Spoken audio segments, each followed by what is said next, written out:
إن الحمد لله نحمده ونستعينه ونستغفره ونعوذ بالله من شرور أنفسنا ومن سيئات أعمالنا من يهده الله فلا مضل له ومن يضلل فلا هادي له وأشهد أن لا إله إلا الله وحده لا شريك له وأشهد أن محمدا عبده ورسوله أما بعد فإن خير الحديث كتاب الله وخير الهدي هدي محمد صلى الله عليه وآله وسلم وشر الأمور محدثاتها وكل محدثة بدعة وكل بدعة ضلالة وكل ضلالة في النار.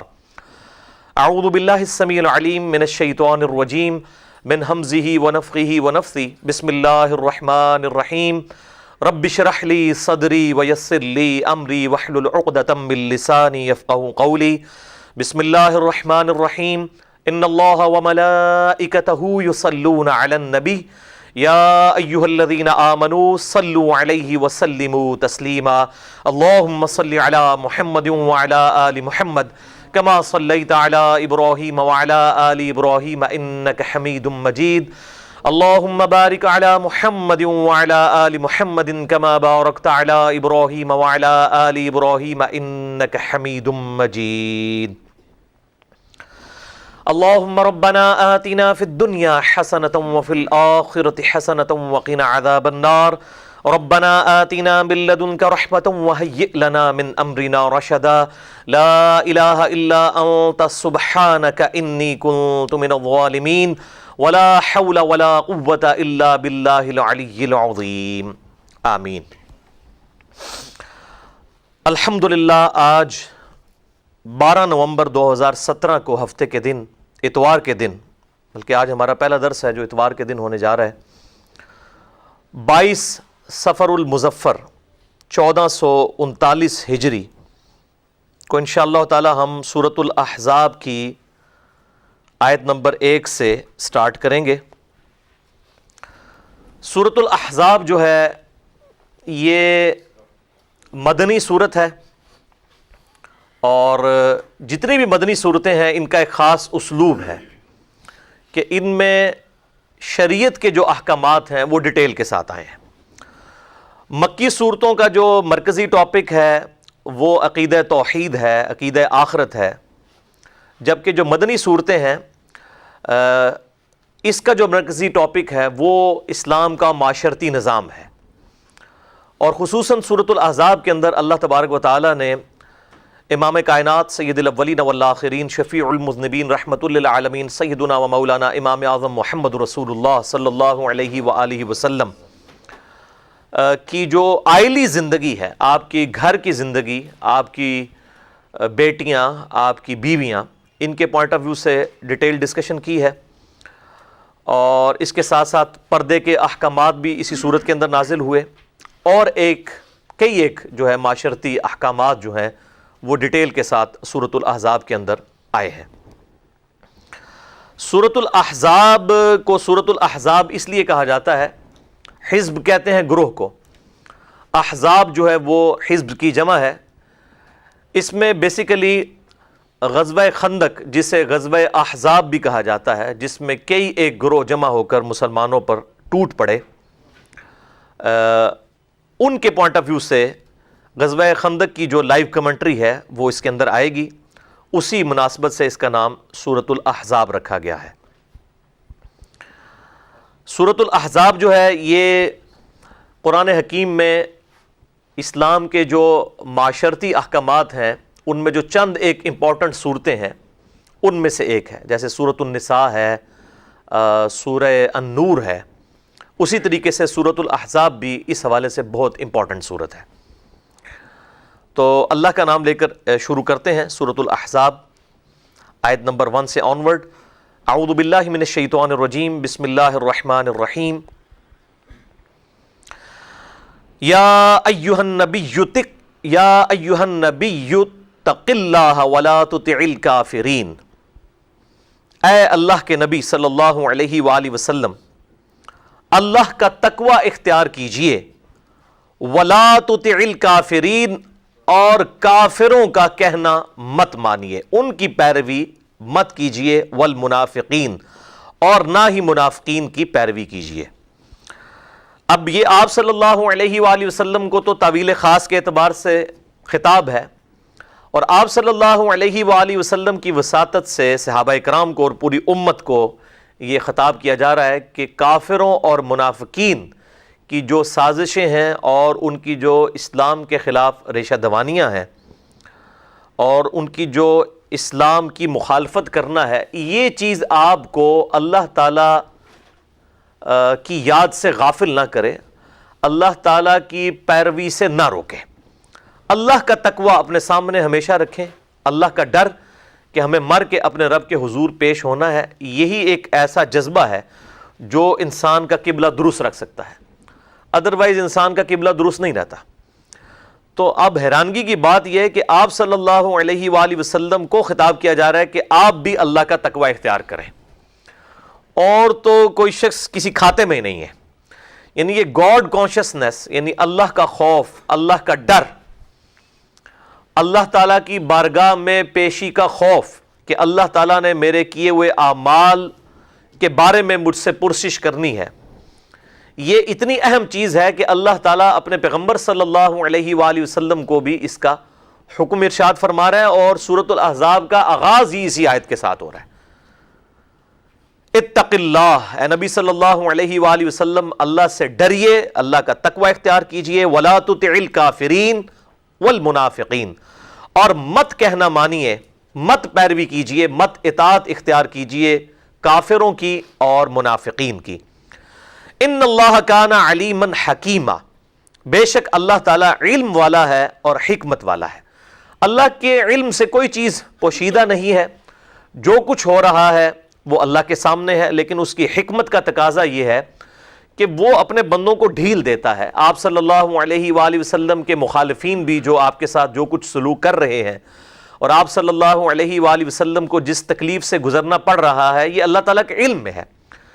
اللہ تعالیٰ سے کوئی چیز پوشیدہ نہیں ہے، لیکن یہ اللہ تعالیٰ کی سنت ہے کہ اللہ تعالیٰ ڈھیل دیتا ہے، یہ اس کی حکمت کا تقاضا ہے۔ اس کا قطعاً یہ مقصد نہیں ہے کہ اللہ تعالیٰ سے کوئی چیز پوشیدہ ہے، بلکہ اللہ تعالیٰ اپنے جو ڈیوائن فیصلے ہیں ان کو کرنے میں آزاد ہے۔ اس نے وہ وقت مقرر کیا ہوتا ہے کہ کس وقت کفار کی گرفت کرنی ہے اور کس وقت نہیں کرنی۔ وَاتَّبِعْ مَا يُوحَىٰ إِلَيْكَ مِن رَبِّكَ، اور اتباع کیجئے اس وحی کی جو آپ کے رب کی طرف سے آپ کی طرف کی جاتی ہے۔ ان اللہ کان بما تعملون خبیرا، بے شک اللہ تعالیٰ جو ہے وہ آپ کے اعمال سے باخبر ہے، یعنی اللہ تعالیٰ سے کسی کا کوئی عمل چھپا ہوا نہیں ہے۔ اللہ تعالیٰ کا تصور سامنے رکھتے ہوئے جو وحی آپ صلی اللہ علیہ وآلہ وسلم کی طرف کی جا رہی ہے اس کی آپ پیروی کیجئے، اور اس میں کوئی سستی نہیں آنی چاہیے۔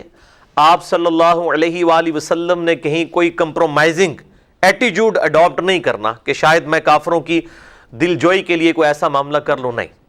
وَتَوَكَّلْ عَلَى اللَّهِ، اور توکل کیجئے اللہ پر، وَكَفَى بِاللَّهِ وَكِيلًا، اور اللہ تعالیٰ ہی آپ کے لیے کارساز کافی ہے۔ یعنی اللہ پر توکل کیجئے، کارساز اللہ ہے، اللہ تعالیٰ ہی جو ہے وہ بگڑے ہوئے کاموں کا بنانے والا ہے۔ اور آپ دیکھیں کہ نبی صلی اللہ علیہ وآلہ وسلم کو انڈیویجولی بھی قرآن حکیم میں کئی مقامات پر، اور خصوصاً اس کا کلائمیکس جو ہے وہ سورہ التوبہ کی آخری 2 آیات ہیں، قُلْ حَسْبِيَ اللَّهُ لَا إِلَٰهَ إِلَّا هُوَ عَلَيْهِ تَوَكَّلْتُ وَهُوَ رَبُّ الْعَرْشِ الْعَظِيمِ۔ اے محبوب صلی اللہ علیہ وآلہ وسلم، اگر کافر آپ کی دعوت حق سے منہ موڑ لیں تو آپ فرما دیجئے کہ میں نے تو اللہ ہی پر بھروسہ کیا، اللہ ہی مجھے کافی ہے، اسی پہ میں توکل کرتا ہوں، اور وہی رب العرش العظیم ہے۔ اور اسی طریقے سے سورہ آل عمران میں 173 آیت کے اندر آیا کہ جب اہل ایمان کو غزوہ بدر کے بعد یہ خبر پہنچی کہ کفار ان کے خلاف کھڑے ہو چکے ہیں اور کفار مسلمانوں کو نقصان پہنچانا چاہتے ہیں، تو سب نے اللہ کے حضور دعا کی، حسبنا اللہ ونعم الوکیل، ہم نے اللہ ہی پر بھروسہ کیا اور وہی بہتر کارساز ہے، ہمیں اللہ ہی کافی ہے اور وہی بہتر کارساز ہے۔ اسی کانٹیکسٹ میں صحیح بخاری میں حدیث موجود ہے، انٹرنیشنل نمبر کے مطابق 4563، کہ ابن عباس رضی اللہ تعالیٰ عنہما کہتے ہیں کہ تمہارے محبوب صلی اللہ علیہ وآلہ وسلم بھی ہر مشکل اور ہر پریشانی میں اور ان کے جد امجد سیدنا ابراہیم علی نبینا علیہ الصلوۃ والسلام کو جب آگ میں ڈالا جانے لگا تھا تو انہوں نے بھی اس وقت یہی پکارا تھا، حسبنا اللہ ونعم الوکیل، ہمیں اللہ ہی کافی ہے اور وہی بہتر کارساز ہے۔ اور یہاں پہ بھی دیکھ لیں آپ صلی اللہ علیہ وآلہ وسلم کو اسپیسیفکلی کہا جا رہا ہے وتوکل علی اللہ، توکل کیجئے آپ اللہ پر بھروسہ کیجئے، وکفا باللہ وکیلا، اور وہی کافی ہے آپ کے لیے کارساز، یعنی آپ کے بگڑے ہوئے کاموں کو بنانے والا وہی ہے۔ اللہ تبارک و تعالی ہر چیز کو ٹائنیز ڈیٹیل تک کنٹرول کیے ہوئے ہے، اس پر توکل کریں، وہ یعنی مشکلات میں بھی آپ کے لیے کامیابی کی راہ نکال دے گا۔ اور جب انسان کو بالکل بند گلی نظر آ رہی ہوتی ہے اپنے معاملات کے اندر، اس میں بھی اللہ تعالیٰ خیر کا کوئی ایسا معاملہ نکال دیتا ہے کہ انسان کو بالکل اس کی طرف توجہ بھی نہیں ہوتی۔ تو انبیاء کرام علیہ السلام کو اللہ تعالیٰ نے اس اعتبار سے بڑی خصوصیت کے ساتھ نوازا ہے کہ وہ ہر معاملے میں اللہ پر توکل کیا کرتے تھے، اور ان کی تربیت اس حوالے سے کی جاتی تھی کیونکہ نبیوں کو ہی تو فالو کرنا ہوتا ہے امتیوں نے، تو ان کا اپنا کردار بھی توکل کے اعتبار سے ایکسٹرا آرڈنری ہونا چاہیے، تبھی وہ لوگوں کے لیے رول ماڈل بنیں گے۔ آپ صلی اللہ علیہ وآلہ وسلم کو اسپیسیفکلی جو ہے وہ قرآن حکیم میں مختلف مقامات کے اوپر آپ کو سنگولر کے سیغے کے ساتھ خطاب کر کے اس کی طرف توجہ دلائی جاتی ہے۔ یہاں پر بھی دیکھ لیں وتوکل علی اللہ، اے محبوب صلی اللہ علیہ وآلہ وسلم اللہ ہی پر بھروسہ کیجئے، وکفا باللہ وکیلا، اور وہی آپ کے لیے کافی ہے کارساز کے طور پر۔ اب میرے بھائیوں، اگلی جو آیت نمبر 4 ہے سورۃ الاحزاب کی، یہ بڑی ہی اہم ترین آیت ہے، اور اس آیت کے اندر اسلام کے جو معاشرتی احکامات ہیں ان میں 2 اہم ترین مسئلے ڈسکس ہونے جا رہے ہیں، جن پہ میں تھوڑی ڈیٹیل کے ساتھ گفتگو کروں گا۔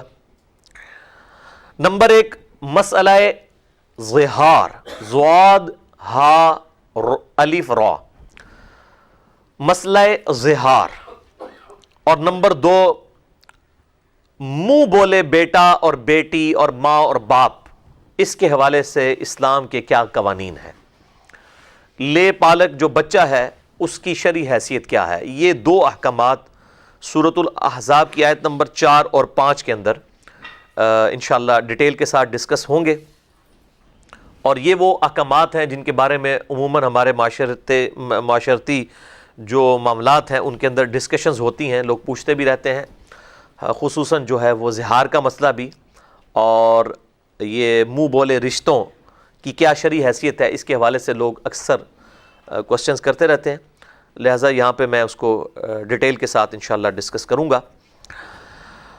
سورۃ الاحزاب آیت نمبر 4، ما جعل اللہ لرجل من قلبین فی جوفہ، اللہ تعالیٰ نے کسی بھی مرد کے لیے اس کے شکم میں، اس کے جسم میں 2 دل نہیں بنائے۔ اس مثال کے ساتھ اللہ تعالیٰ نے اپنی بات کو شروع کیا ہے کہ جس طرح انسان کے جسم میں ایک ہی دل ہوتا ہے، اسی طریقے سے انسان کے جو حقیقی ماں باپ ہیں وہ ایک ہی ہوتے ہیں۔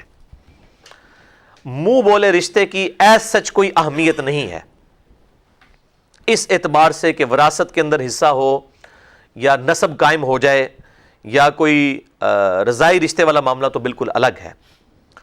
اور اسی طریقے سے مسئلہ ظہار جو ہے کہ اگر کوئی شخص اپنی بیوی کو یہ کہتا ہے کہ تو میرے لیے ویسے ہی حرام ہے جس طرح کہ میری ماں، یہ عرب کے اندر یعنی ایک محاورتاً طلاق کے لیے اس طریقے سے ان الفاظ کے ساتھ بھی کنایا کیا جاتا تھا، اور یہ عربی کے اندر لفظ استعمال کیے جاتے تھے، انتی علیہ کا ظہری امی، تیری پیٹھ میرے لیے ویسا ہی ہے جیسا کہ میری ماں۔ یہ اب یہ پیٹھ کا جو یعنی محاورتاً یہ بات جو ہے الفاظ استعمال ہو رہے ہیں، تو اس کو کہتے ہیں مسئلہ ظہار، کہ اگر کوئی مرد اپنی بیوی کو ماں کہہ دے یا وہ کہہ دے کہ تو میرے لیے میری ماں کی طرح حرام ہے، تو اس کی پھر شرعی حیثیت کیا ہے۔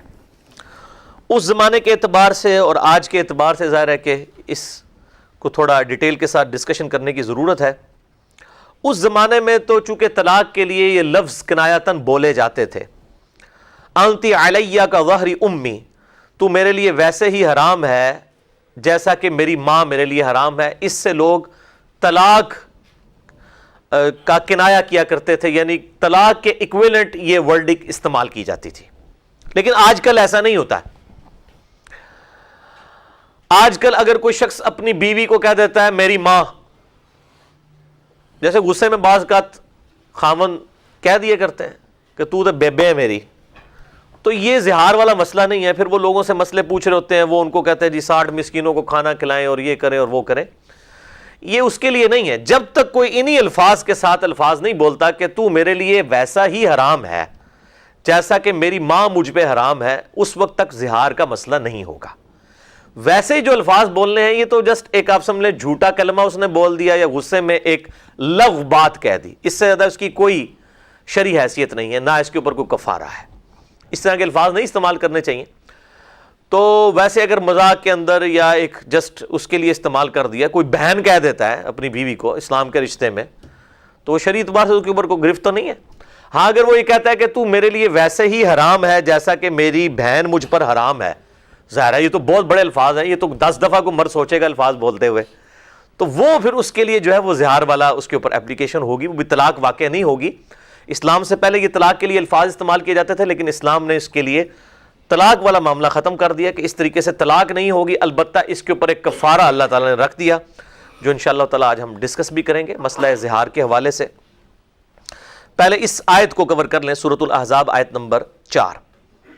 اللہ تعالیٰ نے کسی مرد کے جسم میں اس کے لیے 2 دل نہیں بنائے ہیں، یعنی یہ نہیں ہو سکتا کہ ایک ہی دل، یعنی 2 دل ہوں، ایک دل سے کسی عورت کو کوئی ماں سمجھ رہا ہو اور دوسرے دل سے وہ اس کو بیوی سمجھ رہا ہو۔ یہ بیسیکلی اس کو سمجھانے کے لیے یہ ایک محاورتاً بات کی گئی ہے۔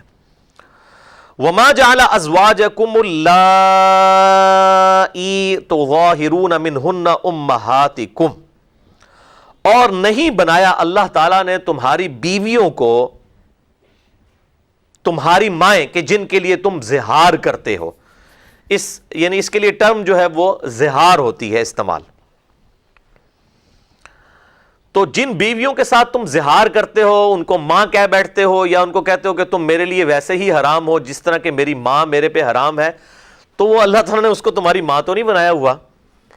وَمَا جَعَلَ أَدْعِيَاءَكُمْ أَبْنَاءَكُمْ، اور نہ ہی تمہارے منہ بولے بیٹوں کو اللہ نے تمہارا بیٹا بنایا ہے۔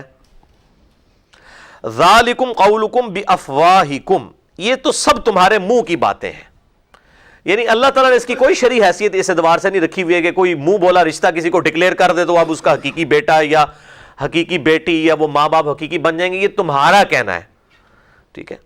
اللہ تعالیٰ کے نزدیک منہ بولے رشتے کی کوئی حیثیت نہیں ہے۔ واللہ یقول الحق، اور اللہ تعالیٰ تو سچی بات کرتا ہے، وہو یہدی السبیل، اور وہ ہدایت کی طرف رہنمائی کرتا ہے۔ اگلی آیت بھی جو ہے وہ منہ بولے رشتے کے اعتبار سے وہ اس کے ساتھ ہی کور کر لیتے ہیں، اس کے بعد میں زہار کے مسئلے کو ڈیٹیل کے ساتھ ڈسکس کرتا ہوں۔ ادعوہم لآبائہم، ایسے بچوں کو ان کے باپوں کے نام کے ساتھ پکارو۔ ہوا اقسط عند اللہ، وہ اللہ کے نزدیک انصاف کے قریب ترین بات ہے، جو ان کا حقیقی باپ ہے اس کے نام کے ساتھ پکارو۔ اور اس میں سب سے پہلے رسم آپ صلی اللہ علیہ وآلہ وسلم کے کیس میں توڑی گئی، وہ آگے آیات بھی آ جائیں گی کہ زید ابن حارثہ کو نبی صلی اللہ علیہ وآلہ وسلم نے لے کر پالا تھا، ان کو لوگ زید ابن محمد کہا کرتے تھے صلی اللہ علیہ وآلہ وسلم ورضی اللہ تعالی عنہ۔ پھر اللہ تعالیٰ نے ایسا معاملہ کیا کہ زید ابن حارثہ کی شادی جس عورت سیدہ زینب کے ساتھ ہوئی، ان کے ساتھ ان کی نبھ نہیں سکی، طلاق کا معاملہ ہو گیا، اور بعد میں اللہ تعالیٰ نے اسی زینب کا نکاح جو ہے وہ نبی صلی اللہ علیہ وآلہ وسلم کے ساتھ آسمانوں پہ کر دیا۔ اور ان کو عرب کا جو معاشرے کا دستور تھا کہ منہ بولے بیٹے کو حقیقی بیٹے کی طرح تصور کیا جاتا تھا، اس رسم کو توڑنے کے لیے اتنے بڑی ایکٹیویٹی کی ضرورت پیش آئی کہ آپ صلی اللہ علیہ وآلہ وسلم کے ذریعے اس ایکٹیویٹی کو پرفارم کروایا گیا۔ اب دیکھا جائے تو یہ بہت بڑی ایکٹیویٹی تھی، کیونکہ ظاہر ہے کہ منہ بولا بیٹا جس کو بچپن سے پالا ہو بیٹے کی مانند ہی ہوتا ہے، اس کی بیوی جو ہے وہ آپ صلی اللہ علیہ وسلم کے لیے ایک سمجھیں کہ بہو کی حیثیت ہی رکھتی تھی، اور یہ بڑا مشکل ڈیسیژن تھا، لیکن اللہ تعالیٰ نے اس رسم کو توڑنے کے لیے اس بڑے لیول کا ڈیسیژن لیا کہ آپ صلی اللہ علیہ وآلہ وسلم کے گھر سے اس کی ابتدا کی جائے، اور اسی زینب کا نکاح بعد میں اللہ تعالیٰ نے نبی صلی اللہ علیہ وآلہ وسلم کے ساتھ کیا، اور وہ امہات المومنین میں سے ایک بنی۔ اور پھر اللہ تعالیٰ نے کیٹاگوریکل مینشن کر دیا سورۃ الاحزاب میں، یہ آگے چل کے 40 نمبر آیت میں، ما کان محمد ابا احد من رجالکم ولکن رسول اللہ وخاتم النبیین، محمد صلی اللہ علیہ وآلہ وسلم تو مردوں میں سے کسی کے باپ نہیں ہیں، زید ابن محمد ان کا بیٹا نہیں ہے، وہ زید ابن حارثہ ہی ان کو کہو۔ اس کے بعد پھر لوگوں نے زید ابن محمد کہنا چھوڑ دیا، زید ابن حارثہ ہی کہا جاتا تھا۔ کسی مرد کے باپ نہیں ہے، بلکہ وہ تو خاتم النبیین ہے، اور یہ ختم نبوت کا تقاضا تھا کہ آپ صلی اللہ علیہ وآلہ وسلم کا کوئی بھی بچہ مرد کی حیثیت تک نہ پہنچتا، اس لیے آپ کے جو بیٹے ہیں وہ بچپن میں ہی فوت ہو گئے، سیدنا ابراہیم اور اسی طریقے سے سیدنا طیب، سیدنا طاہر رضی اللہ عنہ اجمعین وعلیہم السلام، سیدنا قاسم، تو وہ بچپن میں ہی فوت ہو گئے، ان کو مرد تک نہیں پہنچایا گیا، ورنہ ظاہر ہے کہ اگلے انبیاء کے بچے بھی نبی ہوا کرتے تھے۔ اللہ تعالیٰ نے اس پروٹوکول کی وجہ سے کہ آپ خاتم النبیین ہیں، آپ کے کسی بچے کو جو ہے وہ جوانی کی عمر تک نہیں پہنچنے دیا، اور یہ بھی ختم نبوت کا تقاضا تھا۔ اور اسی ختم نبوت والی آیت میں یہ پھر بات ریپیٹ ہوئی ہے کہ محمد صلی اللہ علیہ وآلہ وسلم تم مردوں میں کسی کے باپ نہیں ہیں، نہ تو زید ابن حارثہ ان کا بیٹا ہے، اور نہ ان کا اپنا کوئی بچہ جو ہے جوانی کی عمر تک پہنچے گا، بلکہ وہ خاتم النبیین ہیں، خاتم بھی ہیں اور خاتم بھی ہیں۔ خاتم اور خاتم کی جو بحث ہے، یہ میں نے مسئلہ نمبر 40 ختم نبوت کے اوپر جو قادیانی دھوکہ دیتے ہیں، اس کے حوالے سے میرا ریکارڈڈ موجود ہے، جسے شوق ہو تو وہ دیکھ سکتا ہے۔ تو اللہ تعالیٰ فرماتا ہے کہ ان کو ان کے باپوں کے نام کے ساتھ پکارو، یہی اللہ تعالیٰ کے نزدیک جو ہے وہ انصاف کے قریب ہے۔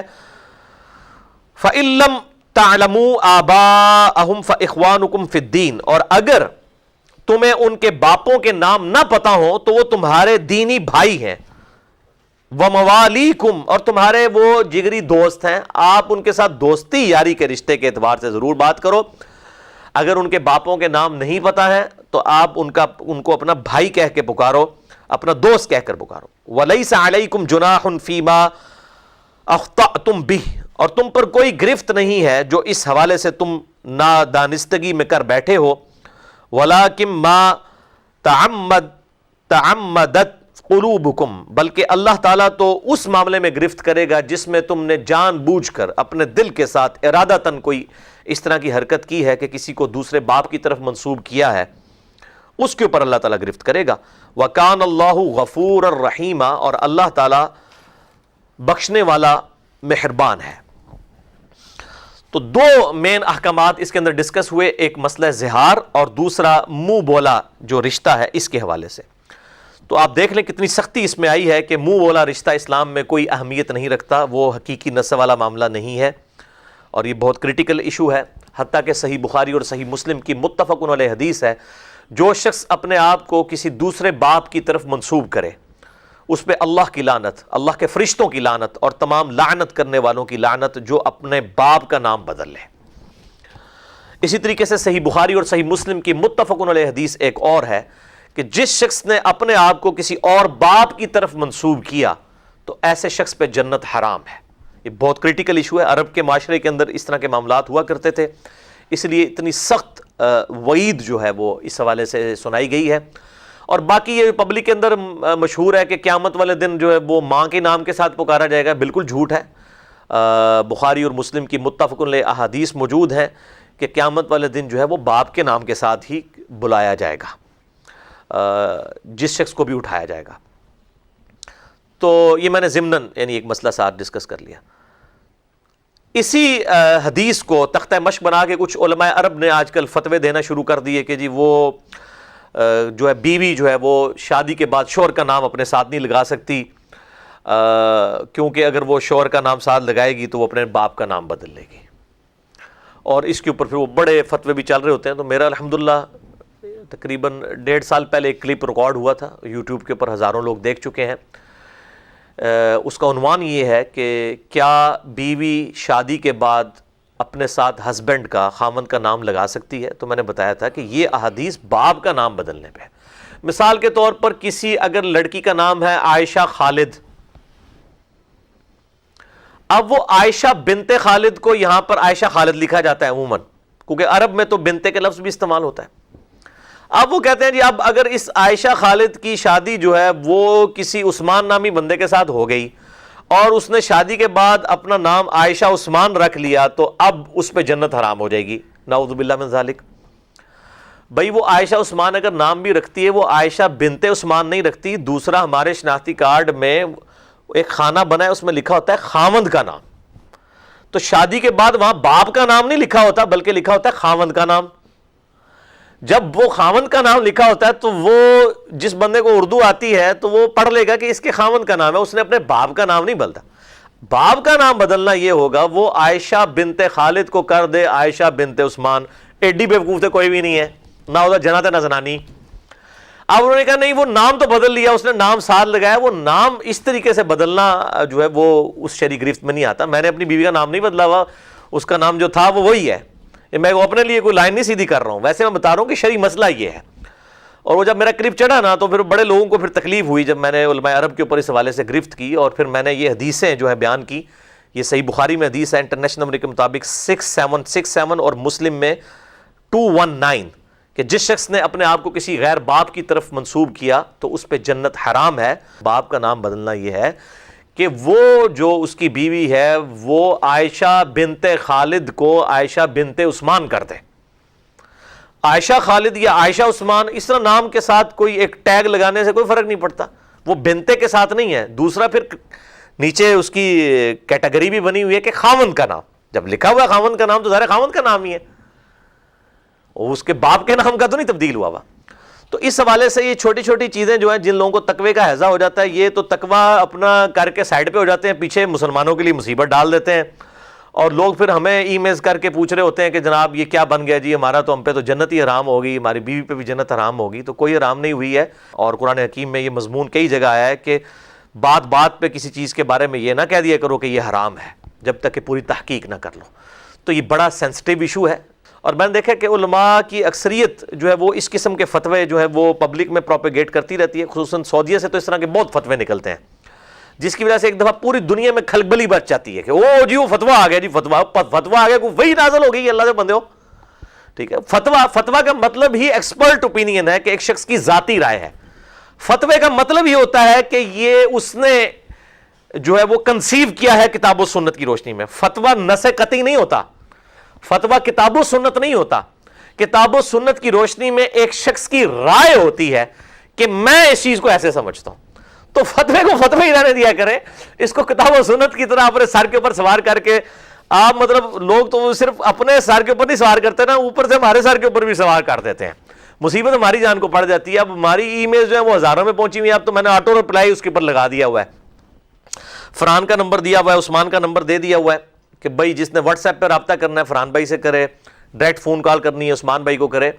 اور ویسے تو الٹیمیٹلی یہ ان ساری چیزوں پہ میرے یعنی کلپس ریکارڈ ہو جاتے ہیں، وہ بھیج ہی دیتے ہیں، اس کے باوجود اگر سوال ہوں ضرور بھیجیں، بلکہ میں نے پلان کیا کہ اس طرح کے سوالات جمع ہوتے رہیں، آپ بھی یہ ڈائری فرحان بھائی بنا کے رکھیں، اس ڈائری کے اوپر کوسچنز لکھتے رہیں فزیکلی۔ جب یہ 100-150 سوال تیار ہو جائیں پھر ہم ایک نشست ادھر صرف کوسچن آنسر سیشن کی کر لیں گے تاکہ وہ ریکارڈنگ کے اندر آ جائے۔ اور یہ اس قسم کے معاشرتی ایشوز جو ہیں یہ تو بہت زیادہ یعنی ہمارے معاشرے کے اندر ہوتے ہیں۔ یہ لے پالک بچے کے اعتبار سے کچھ چیزیں ان کی بھی احتیاط کریں کہ اگر تو لے پالک بچہ جو ہے وہ لیا جا رہا ہے مرد کے رشتہ داروں کی طرف سے، ٹھیک ہے جی، تو کوشش کریں کہ وہ کوئی فیمیل لی جائے، یعنی مرد کی بھانجی یا بھتیجی لے لی جائے، تاکہ وہ اس مرد کے لیے جو ہے وہ محرم ہی رہے، بعد میں بھی اس مرد کی عورت کے لیے تو محرم ہوگی کیونکہ وہ ظاہر ہے کہ دونوں فیمیل ہوں گی۔ اچھا، اسی طریقے سے اگر کوئی ارادہ کرتا ہے کہ وہ یعنی اپنی بیوی کے رشتہ داروں کی طرف سے کوئی بچہ لے پالک لینے لگا ہے، تو اب بیوی کی بھتیجی اور بھانجی نہ لی جائے، اس کی وجہ ہے کہ وہ پھر اس مرد کے لیے محرم نہیں ہوگی، نہ محرم ہی ہوگی، وہاں سے پھر لڑکا اڈاپٹ کر لیا جائے تاکہ وہ محرم والا کو مسئلہ نہ رہے، اور وہ اس عورت کا تو محرم ہو گئی بھتیجا اور بھانجا۔ تو اس اعتبار سے احتیاط ضرور کرنی چاہیے۔ اور پھر بعض لوگ کہتے ہیں جی بعض مصیبت پائی جاتی ہے جی تو ہم وہ کمیٹی گھر میں اس کا نام جو ہے وہ باپ کا نام بدل دیں گے، نہیں، ایسی صورت میں آپ جو کوئی باپ کا نام بدلتا ہے نا اس پہ واقعی جنت حرام ہو جائے گی بخاری و مسلم کی حدیث کے تحت، کیونکہ وہ شرعی طور پہ وارث نہیں ہوگا اس کا۔ البتہ وراثت سے زیادہ اس کا حق رکھا جا سکتا ہے کہ وصیت کر دی جائے اس کے لیے، 1/3 مال میں آپ وصیت کر سکتے ہیں۔ مسئلہ نمبر 22 میرا ریکارڈڈ ہے وراثت کے احکام کے اوپر، 1/3 مال کے اندر آپ وصیت کر سکتے ہیں غیر وارث کو مرنے سے پہلے، کہ میرے مرنے کے بعد کسی کو اتنا مل جائے، یا اپنی زندگی میں بھی کچھ گفٹ کر سکتے ہیں 1/3 مال تک۔ تو جن لوگوں کو فکر پڑ جاتی ہے کہ اب یہ تو منہ بولا بیٹا ہے یا لے پالک بیٹا یا بیٹی ہے، ہمارے مرنے کے بعد اس کو کچھ ملے گا نہیں، تو آپ اپنی زندگی میں دے دیں، وراثت پہ چھوڑے ہی نہ اس کو، کیونکہ وارث جو ہے اس کو آپ وصیت نہیں کر سکتے اس کے لیے کہ میرے مرنے کے بعد اس کو ملے۔ وہ واضح حدیث ہے صحیح بخاری کے اندر کہ اللہ تعالیٰ نے وارث کا حق قرآن حکیم میں سورۃ النساء میں رکھ دیا، اب وارث کے لیے وصیت نہیں ہو سکتی۔ یہ وصیت کیا ہوتی ہے، حبہ کیا ہوتا ہے یعنی تحفہ، وراثت کیا ہوتی ہے، یہ سارے احکامات جو ہے مسئلہ نمبر 22 کے اندر میں نے ریکارڈ کروائے ہیں، جسے شوق ہو تو وہ دیکھے۔ یہ بہت امپورٹنٹ ایشو ہے اور لوگوں کو بعض کا چیزیں سمجھنے میں پرابلم آتی ہے، اس لیے میں آج اس ڈیٹیل میں نہیں جاؤں گا۔ بہرحال یہ ایک لے پالک بچے کے اعتبار سے لوگ چونکہ مسائل پوچھتے رہتے ہیں، اور باپ کا نام بدلنے کے اعتبار سے قطعاً باپ کا نام نہیں بدل سکتے، باپ وہی ہوگا جو اس کا حقیقی باپ ہے۔ ڈاکومنٹس میں بھی باپ نہ بدلا جائے، یہ تو اسی طریقے سے کہ لوگ یہاں سے کئی لوگ ڈاکومنٹیشن میں قادیانی لکھوا کے تو دوسرے ملکوں کی پولیٹیکل اسائلم لیتے ہیں اور وہ سمجھتے ہیں کہ شاید ہمارا ایمان قائم ہے، نہیں۔ دیکھیں دین جو ہے، ایمان جو ہے وہ اقرار باللسان بھی ہے، تصدیق بالقلب بھی ہے، اور عمل بالجوارح بھی ہے، 3 چیزیں، یعنی زبان سے اقرار کرنا، دل میں پختہ یقین اور عمل بھی اختیار کرنا۔ صرف خالی خلی مسلمان نہیں کہ ایک بندہ نماز ہی نہیں پڑھ رہا اب وہ کہہ رہا ہے جی میں زبان سے مسلمان ہوں دل سے مسلمان ہوں، نہیں، عمل بالجوارح بھی ہونا چاہیے، اعضاء کے ساتھ اعمال اختیار کرنا، اس کے اعمال بتانے چاہیے کہ مسلمان ہے، صرف اللہ اور اس کے رسول کو نہیں مانتا بلکہ اللہ اور اس کے رسول عز و جل و صلی اللہ علیہ وآلہ وسلم کی بھی مانتا ہے، یہ اس کو ثابت کرنا ہوگا۔ ادروائز تو ظاہر ہے کہ پھر وہ صرف نام کے ہی مسلمان ہے نا، حقیقی معنوں میں تو مسلمان نہ ہوا۔ تو یہ لے پالک والا ایشو بھی ایڈریس ہوا۔ اب میرے بھائیوں جو مسئلہ زہار ہے، سورہ الاحزاب کی آیت نمبر جو 4 میں آیا، اس کو تھوڑا سا ہم ڈیٹیل کے ساتھ ڈسکس کرتے ہیں کہ اللہ تعالیٰ نے ارشاد فرمایا سورۃ الاحزاب آیت نمبر 4 میں، ما جعل اللہ لرجل من قلبین فی جوفی، اللہ تعالیٰ نے کسی بھی مرد کے لیے اس کے دل میں، اس کے جسم میں 2 دل نہیں رکھے کہ ایک دل سے وہ جو ہے وہ اسی عورت کو اپنی ماں کہہ رہا ہو اور دوسرے دل کے ساتھ وہ اس کو بیوی سمجھ رہا ہو، نہیں، ایسا نہیں ہے۔ وما جعل ازواجکم اللائی تظاہرون منہن امہاتکم، اور نہ ہی بنایا ہے اس نے اب تمہاری بیویوں کو تمہاری مائیں، کہ جن کو تم ماں کہہ کے پکار رہے ہو، زہار کرتے ہوئے تمہاری ماں نہیں بنایا تمہاری بیویوں کو، تمہاری بیویاں الگ سے ہیں اور ماں الگ سے۔ جس طریقے سے انسان کی ماں وہی ہے جس کے ذریعے وہ دنیا میں آیا، صرف منہ بولی ماں والا رشتہ کوئی رشتہ نہیں ہے، اسی طریقے سے بیوی رہے گی، چاہے اس کو کوئی ماں کہہ کے بھی پکارتا ہے، وہ اس کی ماں کہنے سے نہیں بن جائے گی۔ یہ عرب کی ٹریڈیشن کے اندر طلاق کے لیے کنایا کے طور پہ یہ الفاظ استعمال کیے جاتے تھے کہ لوگ اپنی بیویوں کو کیا کہہ دیتے تھے، یہ الفاظ موجود ہیں، اس کانٹیکسٹ میں ڈیٹیل حدیث موجود ہے۔ سنن ابی داؤد میں انٹرنیشنل نمبر کے مطابق 2214، سنن ابن ماجہ میں 188، اور صحیح بخاری میں بھی تعلیقاً موجود ہے انٹرنیشنل نمبر کے مطابق 7386، کہ لوگ جو ہیں وہ اس وقت کیا کیا کرتے تھے، اپنی بیویوں کے لیے لفظ استعمال کیا کرتے تھے طلاق دینے کے لیے۔ ایکویلنٹ ورڈ کیا ہوتی تھی ان کی، انت علی کا ظہر امی، تو میرے لیے ویسے ہی حرام ہے جس طرح کہ میری ماں مجھ پر حرام ہے۔ اب ظاہر ہے کہ جس طرح ماں ہمیشہ کے لیے حرام ہے تو اس طریقے سے وہ بیوی کہتے ہیں حرام، یعنی کہ اس کو طلاق دے دیا کرتے تھے۔ قرآن حکیم نے اور صحیح الاسناد احادیث کے اندر اس طریقے سے طلاق دینے کو بین کر دیا گیا کہ اب آئندہ کوئی الفاظ استعمال بھی کر لے گا تو طلاق نہیں ہوگی، البتہ اس کے اگینسٹ ایک کفارہ رکھ دیا۔ لیکن یہ کفارہ اسی صورت میں ہوگا جب اس طرح کے الفاظ استعمال کیے جائیں کہ تو میرے لیے ویسے ہی حرام ہے جس طرح کہ میری ماں، یا تو میرے لیے ویسے ہی حرام ہے جس طرح کہ میری بہن، اس طرح کے الفاظ اگر استعمال کیے جائیں تو ادروائز کوئی اگر شغل میں یا غصے کے اندر اپنی بیوی کو کہہ دیتا ہے تو میری بیبے لگنی ہے یا میری ماں، اب وہ یہ بات کر رہا ہے غصہ اتارنے کے لیے یا شغل میلے میں کہ یعنی تو مجھ پہ ایسے روب ڈال رہی ہے جس طرح کہ تو میری ماں ہے، تو اس سے نہ تو طلاق واقع ہوگی، نہ زہار ہوگا، نہ کوئی کفارہ ہوگا۔ زہار کے لیے من و عن وہی الفاظ ضروری ہیں کہ کوئی شخص یہ الفاظ بولے کہ اپنی بیوی کو وہ یہ کہہ دے کہ تو میرے لیے ویسے ہی حرام ہے جس طرح کہ میری ماں مجھ پر حرام ہے۔ اتنے لمبے خطرناک الفاظ بولنے کے لیے 10 دفعہ وہ سوچے گا، ایڈا لمبا سینٹینس بولنا سوکھ ہے؟ میرے خیال ہے ادھا ہی منہ چوڑ گے تو زنانی گیچی پکڑ لوے گے کہ کہنے لگے۔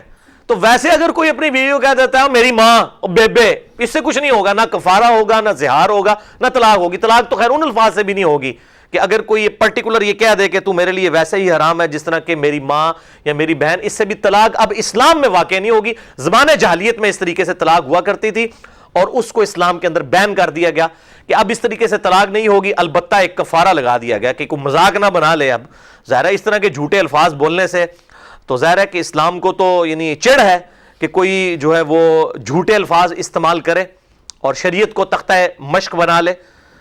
تو اسی کانٹیکسٹ میں ایک حدیث ہے سنن ابی داؤد میں 2214، سنن ابن ماجہ میں 188 اور صحیح بخاری میں بھی تعلیقاً 20 جو ہے وہ 7386۔ سیدہ خوائلہ بنت مالک بن ثعبلہ رضی اللہ تعالی عنہا، ان کا ذکر موجود ہے۔ ان کے خاوند تھے، ان کا نام تھا اوس بن صامت۔ انہوں نے زہار کر لیا اپنی بیوی کے ساتھ اور انہوں نے اپنی بیوی کو کہہ دیا کہ انتی علیہ کا ظہر امی، تو میرے لیے ویسے ہی حرام ہے مجھ پر جس طرح کہ میری بیوی۔ اب یہ الفاظ زمانے جاہلیت میں تو طلاق کے لیے بولے جاتے تھے، اب وہ ظاہر ہے کہ عورت صحابیہ تھی، الفاظ استعمال کرنے والے بھی صحابی تھے، وہ عورت نبی صلی اللہ علیہ وآلہ وسلم کے پاس اپنی شکایت لے کے آ گئی کہ یا رسول اللہ صلی اللہ علیہ وآلہ وسلم اب آپ بتائیں کہ شرعی حکم کیا ہے؟ زمانے جاہلیت میں تو اس طریقے سے طلاق دی جاتی تھی، تو اب میں اس کی بیوی رہی بھی ہوں یا نہیں؟ اب دیکھیں کس طرح ٹینشن ہو جایا کرتی تھی صحابہ کرام کو، چھوٹی چھوٹی بات کو کتنا سیریس لیا کرتے تھے وہ، ظاہر ہے وہ ریلیجن کو سیریس لیتے تھے، وہ کیجول نہیں لیتے تھے۔ تو یہ جو واقعہ ہے یہ اللہ تعالیٰ کو اتنا پسند آیا کہ اللہ تعالیٰ نے قرآن حکیم میں 4 آیات کے اندر اس واقعے کو ذکر کیا، سورۃ المجادلہ کے اندر اس کا نام ہی مجادلہ رکھ دیا۔ مجادلہ کہتے ہیں جھگڑا کرنے کو۔ وہ عورت نبی صلی اللہ علیہ وآلہ وسلم کے ساتھ جھگڑا کرتے ہوئے آئی اور کہا یا رسول اللہ میرا مسئلہ حل کریں۔ اب آپ صلی اللہ علیہ وآلہ وسلم کے پاس کوئی شرعی حکم موجود ہی نہیں ہے اس حوالے سے، اور آپ کی ظاہر مبارک عادت تھی کہ جب کوئی اس طریقے سے سوال کرتا تھا اور کوئی شرعی حکم نہیں ہوتا تھا تو آپ صلی اللہ علیہ وآلہ وسلم اللہ کی وحی اترنے کا انتظار کرتے تھے۔ تو اس کے جھگڑے، اس کے نام پہ سورۃ المجادلہ رکھ دیا گیا، اور پارہ نمبر 28 کا سٹارٹ ہی سورۃ المجادلہ سے ہوتا ہے۔ یہ ذرا نکال لیں اب آپ، یہ جو بلو والا قرآن حکیم ہے اس کے اندر پارہ نمبر 28 جو ہے صفحہ نمبر 543 ہے۔ 543 یہ بلو والے قرآن پاک کے اندر جو آپ کے پاس ہے، سورۃ المجادلہ کی پہلی 4 آیات کے اندر زہار کا مسئلہ بیان ہوا کہ زہار کے کانٹیکسٹ میں اب کفارہ کیا کرنا ہوگا، کہ اگر کوئی شخص یہ الفاظ استعمال کر لے تو طلاق تو نہیں ہوگی، البتہ اس کو کفارہ ادا کرنا پڑے گا کہ اس نے اس طرح کے الفاظ کیوں اپنے منہ سے نکالے۔ اعوذ باللہ من الشیطان الرجیم، بسم اللہ الرحمن الرحیم۔ قد سمع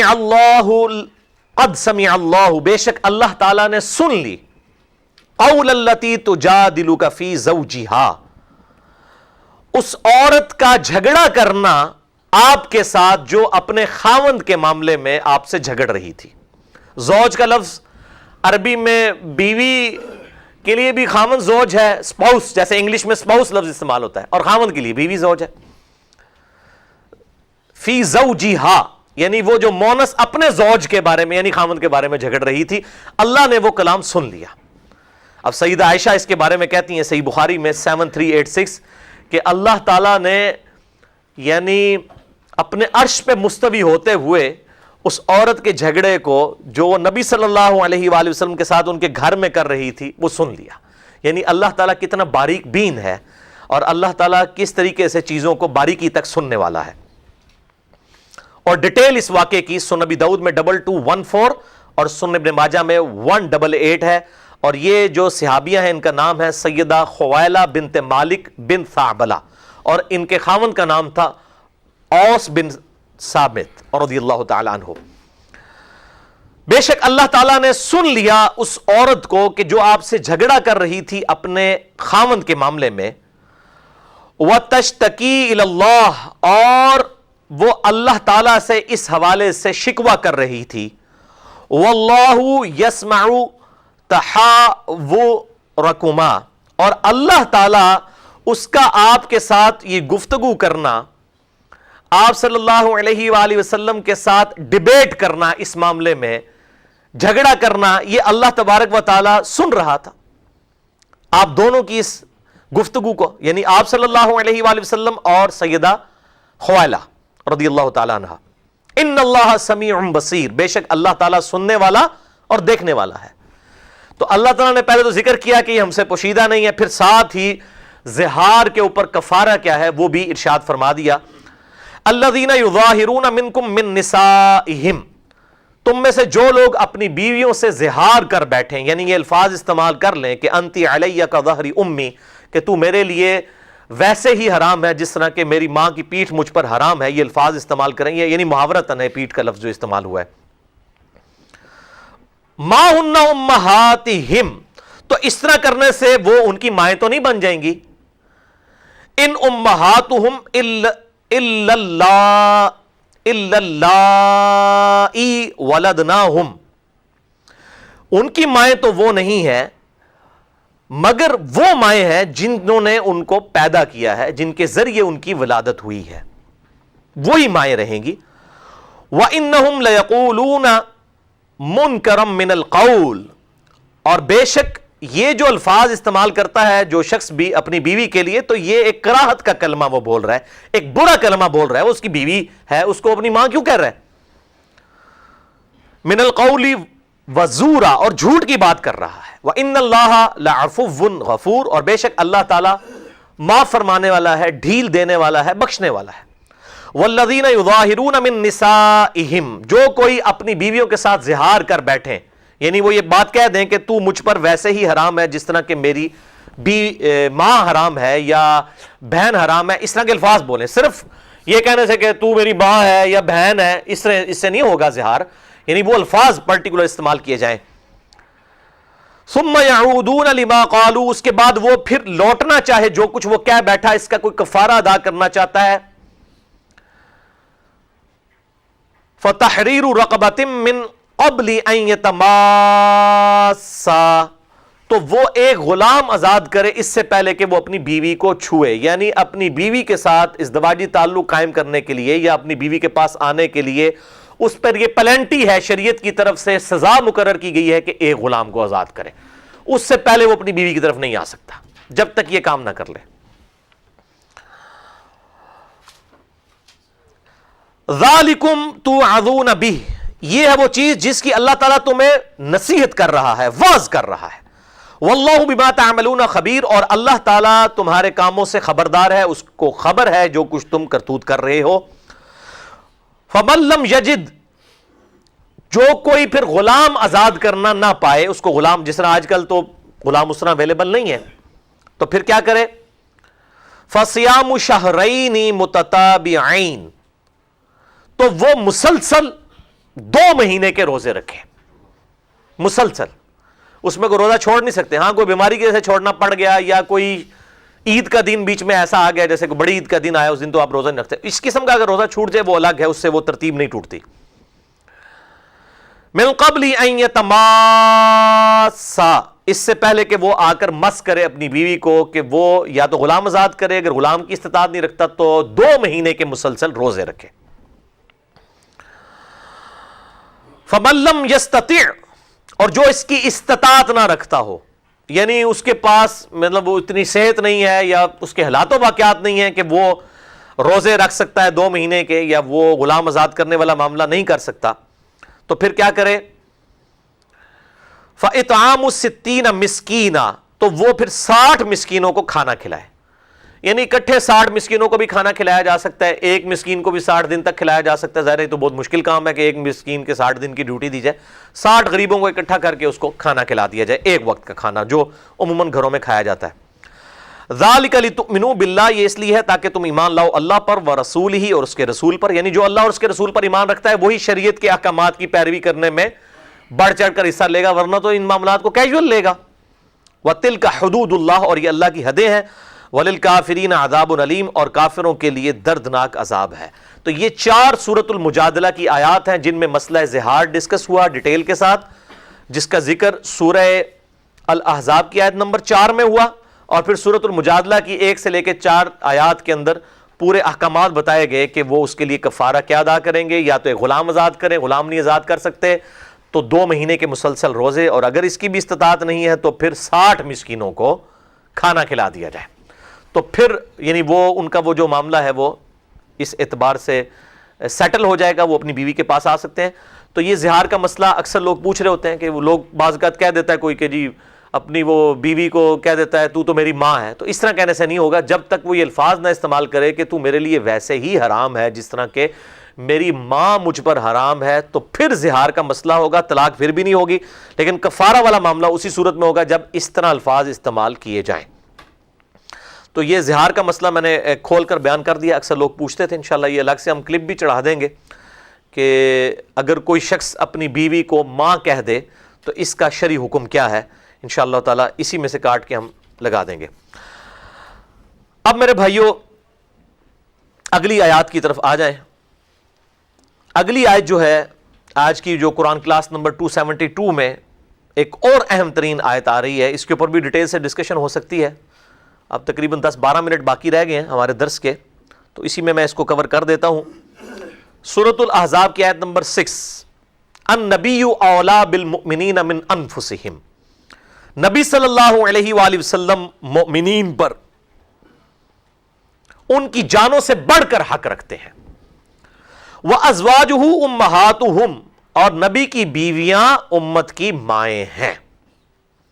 اب اس سے ہی بات پتہ چل گئی کہ نبی صلی اللہ علیہ وآلہ وسلم اپنے امتیوں پر ان کی جانوں سے بڑھ کر حق رکھتے ہیں، اور نبی کی بیویاں امت کی مائیں ہیں. یعنی جس طرح حقیقی ماں باپ کی رسپیکٹ ہے، اسی کانٹیکسٹ میں جو روحانی ماں باپ ہیں امت محمدیہ صلی اللہ علیہ وآلہ وسلم کے لیے، وہ نبی صلی اللہ علیہ وآلہ وسلم روحانی باپ کی حیثیت رکھتے ہیں، اور آپ کی بیویاں روحانی ماں کی حیثیت رکھتی ہیں. اور یہ روحانی مائیں ایسی ہیں کہ جن سے پردہ بھی ہے اور ان سے نکاح بھی نہیں ہو سکتا، اسے دونوں اعتبار سے. تو یہ امہات المومنین کی شان میں بہت بڑی آیت ہے، اور خصوصاً اس حوالے سے سیدہ عائشہ رضی اللہ تعالیٰ عنہ اور باقی امہات کے حوالے سے میں الگ سے ایک لیکچر مسئلہ نمبر 159A جو ہے وہ ریکارڈ کروا چکا ہوں. سیدہ عائشہ کے حوالے سے 159B سیدہ عائشہ کے فضائل کے حوالے سے، اس میں بھی امہات المومنین کا میں نے ڈیٹیل سے ذکر کیا تھا. جسے شوق ہو تو وہ دیکھے. بل یہ جو آیت ہے کہ نبی صلی اللہ علیہ وآلہ وسلم مومنین کی جانوں سے بڑھ کر مومنین کے اوپر حق رکھتے ہیں. اب اس سے مسئلہ گھڑ لیا حضر و ناظر. وہ کہتے ہیں جی نبی صلی اللہ علیہ وسلم مومنین کی جانوں سے بڑھ کر ان کے قریب ہیں، اس کا مطلب ہے نبی صلی اللہ علیہ وسلم حضر و ناظر ہیں. اندازہ کریں، ایک بات محاورتاً ہو رہی ہے، وہ تو مطلب ہر ماں باپ کے لیے اس کی اولاد جو ہے وہ جان سے بڑھ کے قریب ہوتی ہے. اب یہ قریب سے مانا انہوں نے لے لیا جناب، حاضر و ناظر کا مسئلہ نکال لیا. اندازہ کریں. تو مسئلہ نمبر میرا 7 ریکارڈڈ ہے، حاضر و ناظر کے عقیدے سے متعلق فرقہ وارانہ نظریات کا تحقیقی جائزہ. یہ آیت بھی آپ دیکھیں کہ کس حال میں یہ امت پہنچ چکی ہے کہ یہ آیت کیا تھی. وہ کانٹیکسٹ بتا رہا ہے کہ ساتھ ہی بیویوں کا ذکر آ گیا کہ بیویاں ماؤں کی جگہ ہیں، تو نبی صلی اللہ علیہ وسلم مومنین کی جانوں پر ان کی جان سے بڑھ کر حق رکھتے ہیں. ان کا حق جو ہے وہ اس طرح کا ہے، نہ یہ کہ وہ جانوں کے، اچھا وہ ترجمہ کر دیا کہ اب انہوں نے بھی ترجمہ کیا جانوں کے قریب ہیں. اب قریب کیا؟ اب وہ قریب ہے موجود ہے ساتھ حاضر و ناظر. اور جی قریب ہیں، اولا یعنی اولیت رکھتے ہیں، حق رکھتے ہیں. یہ اولا مولا یہ الفاظ استعمال ہوئے ہیں. اور یہی آیت ہے جو مولا علی علیہ السلام کے بارے میں غدیر خم کی جو حدیث موجود ہے، حدیث متواتر، مسئلہ نمبر میرا 156 اس کے پر ریکارڈڈ ہے. بلکہ آپ حدیث غدیر خم لکھیں دنیا میں کہیں بھی بیٹھ کے یوٹیوب پہ سب سے پہلے ہمارے کلپ ہی کھلیں گے، لاکھوں کی تعداد میں لوگ دیکھ چکے ہیں. من کنت مولاہ فہذا علی مولاہ. وہ اس موقع پہ بھی آپ صلی اللہ علیہ وآلہ وسلم نے یہی آیت تلاوت کی تھی، النبی اولا بالمؤمنین من انفسہم. نبی صلی اللہ علیہ وسلم مومنین کی جانوں پر ان کی جانوں سے بڑھ کر حق رکھتے ہیں. تو صحابہ نے کہا یا رسول اللہ ہم گواہی دیتے ہیں کہ آپ کا حق ہم پر ہماری جان سے بھی زیادہ ہے. تو آپ نے فرمایا پھر من کنت مولاہ فہذا علی مولاہ. مولا علی کا ہاتھ پکڑ کے بلند کیا کہ پھر جو مجھ سے جگری یاری رکھتا ہے، مجھ سے دلی محبت رکھتا ہے، تو وہ علی سے بھی دلی محبت رکھے. وہاں پہ بھی آپ صلی اللہ علیہ وآلہ وسلم نے اس کے اندر خود ایکسپلین کر دیا، من کنت مولاہ فہذا علی مولاہ، کہ یہ مولا اور اولا سے مراد ہے دلی طور پر قریب ہونا، ورنہ تو حضرت علی بھی حاضر و ناظر ہو گئے پھر اگر یہ اولا کا مطلب یہ لیا جائے. تو دیکھیں جو غلط بات ہوتی ہے نا، جب آپ اس سے غلط رزلٹ نکالتے ہیں نا، تو وہ پھر اتنے غلط رزلٹ نکلتے ہیں کہ وہ خود رزلٹ نکالنے والے کو شرم آتی ہے کہ میں نے کیا رزلٹ نکالا. بال اس کانٹیکسٹ میں 3 احادیث میں یہاں پر بیان کروں گا اور اسی پہ آج کا لیکچر ہمارا کنکلوڈ ہو جائے گا. پھر انشاءاللہ اگلی 7 نمبر آیت سے اگلی دفعہ شروع کریں گے. پہلی حدیث صحیح بخاری اور مسلم کی متفق علیہ حدیث ہے کہ آپ صلی اللہ علیہ وآلہ وسلم نے فرمایا تم میں سے کوئی شخص اس وقت تک مؤمن ہی نہیں ہو سکتا جب تک کہ میں اسے اس کے ماں باپ، اولاد، سب لوگوں سے بڑھ کر عزیز نہ ہو جاؤں. اس سے مراد صرف نعرے مارنا نہیں ہے، اس سے مراد یہ ہے کہ اگر پوری دنیا ایک طرف کھڑی ہو انکلوڈنگ آپ کے ماں باپ اور اولاد بھی، بیوی بچے بھی، اور دوسری طرف نبی صلی اللہ علیہ وآلہ وسلم کا حکم آ جائے، تو پھر نبی صلی اللہ علیہ وآلہ وسلم ترجیح اول بن جائیں. یہ ہے اس سے مراد کہ تم مومن ہی نہیں ہو سکتے جب تک کہ میں تمہیں تمہارے ماں باپ، اولاد، سب لوگوں سے بڑھ کر عزیز نہ ہو جاؤں. گلا پھاڑنے سے تو کچھ نہیں ہوتا، بلکہ یہ ابھی چھوٹے چھوٹے واقعات ہوتے ہیں، لوگوں کا ایمان ٹیسٹ ہو جاتا ہے کہ کس لیول کا لوگوں کے اندر ایمان موجود ہے، کس لیول کی جو ہے وہ اللہ اور اس کے رسول صلی اللہ علیہ وآلہ وسلم کے ساتھ عقیدت جو ہے وہ موجود ہے. نعرے مارنا تو بہت آسان ہے، ایئر کنڈیشن کمروں کے اندر بیٹھ کے اور چوکوں کے اندر کھڑے ہو کر، بڑا آسان کام ہے، لیکن جب پریکٹیکلی اس تکلیف سے گزرنا پڑے پھر مشکل ہو جاتی ہے. اسی طریقے سے صحیح بخاری میں ایک حدیث ہے کہ سیدنا عمر فاروق رضی اللہ تعالیٰ عنہ نبی صلی اللہ علیہ وآلہ وسلم اکٹھے جو ہے وہ ٹہل رہے تھے، اور سیدنا عمر نے نبی صلی اللہ علیہ وسلم کا مبارک ہاتھ اپنے ہاتھوں میں لے کر بڑی وارفتگی کے اندر کہا یا رسول اللہ آپ مجھے اس دنیا میں سب سے بڑھ کر محبوب ہیں سوائے اپنی جان کے. بالکل سچ بولا، اپنی جان تو پہلے نمبر پہ ہوتی ہے نا. تو آپ صلی اللہ علیہ وآلہ وسلم نے فرمایا عمر تیرا ایمان مکمل نہیں ہوا بلکہ تیری جان سے بھی بڑھ کر. تو انہوں نے اسی وقت کہا یا رسول اللہ آپ مجھے میری جان سے بھی بڑھ کر محبوب ہیں. تو آپ فرمایا ہاں عمر اب تیرا ایمان مکمل ہوا. یہ صحیح بخاری میں حدیث موجود ہے.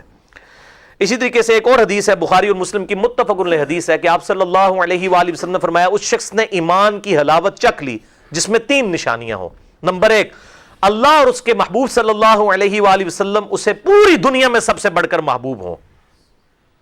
نمبر 2، دوستی اور دشمنی کا معیار اللہ کی ذات ہو. اور نمبر 3، کفر کی طرف لوٹایا جانا، ایمان کو چھوڑ دینا اس کے لیے اتنا ہی مشکل ہو جائے جتنا زندہ آگ میں جلنا. یعنی وہ آگ میں جلنے کے لیے تیار ہو جائے لیکن اپنے ایمان کے اوپر کمپرومائز نہ کرے. تو اس نے ایمان کی حلاوت چکھ لی. یہ ہر کوئی اپنے اوپر خود جس کو کہتے ہیں چیک اینڈ بیلنس کر سکتا ہے کہ اس کے اندر ایمان کی حلاوت موجود ہے یا نہیں.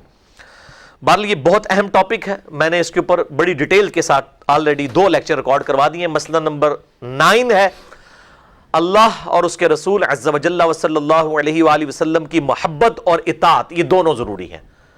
ایک خاص کیٹیگری ہے جیسے ہمارے بریلوی مکتب فکر کے لوگ ہیں، وہ صرف محبت کے اوپر زور دیتے ہیں، اطاعت والے معاملے میں بالکل ڈھیلے. یہ تو کبھی دعوت اسلامی کی وجہ سے کوئی معاملات سیدھے ہوئے ہیں، ادروائز بہت بے عملی پائی جاتی ہے.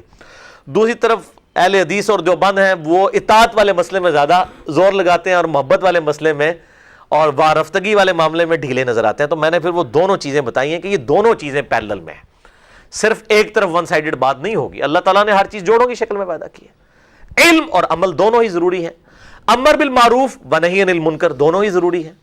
ٹھیک ہے جی، اس طرح محبت اور اطاعت دونوں ضروری چیزیں ہیں. اور دوسرا بڑا اہم لیکچر ہے سورہ التوبہ کی آخری 2 آیات، لقد جاءکم رسول من انفسکم.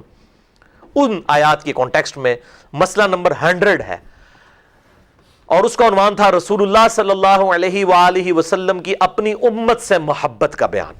ایک تو ہے نا کہ امت آپ سے کیا محبت کرے، ایک ہے کہ نبی صلی اللہ علیہ وآلہ وسلم اپنی امت سے کیسی محبت کرتے ہیں، اور اس میں میں نے کئی احادیث بخاری اور مسلم سے پیش کی ہیں، یعنی میری زندگی کے اہم ترین لیکچرز میں سے ہے مسئلہ نمبر 100، اللہ کے رسول صلی اللہ علیہ وآلہ وسلم کی اپنی امت سے محبت کا بیان۔